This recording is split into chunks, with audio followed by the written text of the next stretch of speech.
garlic. And we're just gonna put fish sauce.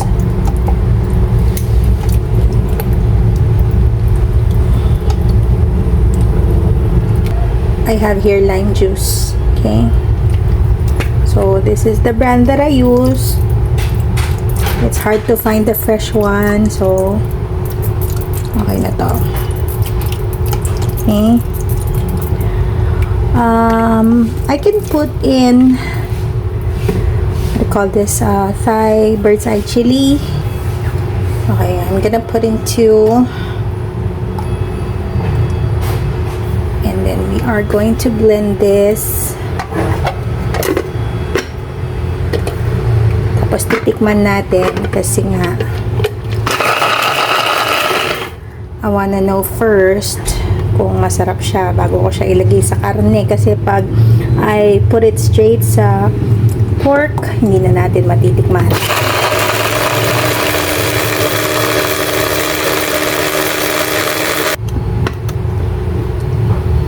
Woo!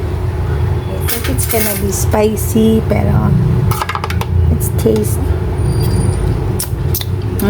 Parang nokcham, sarap. Okay. As far as the sourness and the saltiness, I'm good with it. Okay? Para siyang nokcham marinade. I have our pork. Yeah.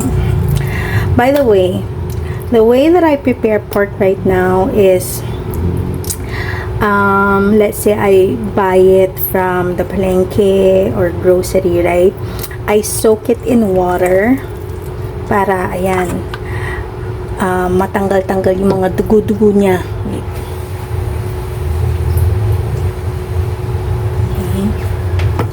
So, it's basically like how Koreans prepare their pork. They soak it in water, let it sit para yung blood masasama doon sa tubig, and you don't have that yung malansang amoy ng pork. Okay, so there.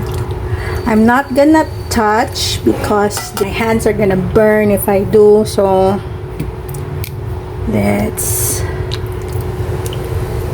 just use a tong. Okay, I usually do nor seasoning lang and, you know, the lime juice, but I wanted to use patis this time. Okay, so this is Tiparos Thai fish sauce, and this is also made in Thailand. Okay, so yeah, so we are just gonna let that sit, and then we're just gonna store it in the ref, hindi na sa freezer, kasi ito kailangan makonsume, otherwise aalat siya ng sobra. Okay, so maybe later this evening, ito yung aming food. Sarap nito. So that's it, my nokcham marinated pork belly.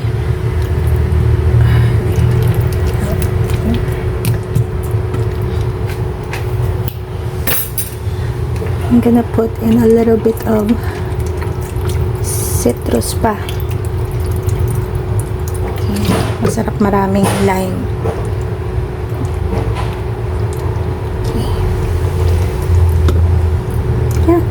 I'm gonna cover this with cling wrap.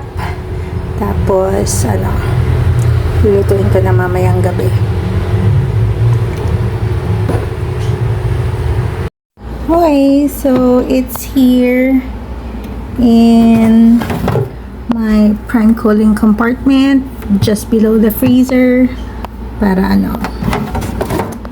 maganda yung niya, pagkaka-chill niya. Okay, we'll let that marinate and we're gonna cook it tonight.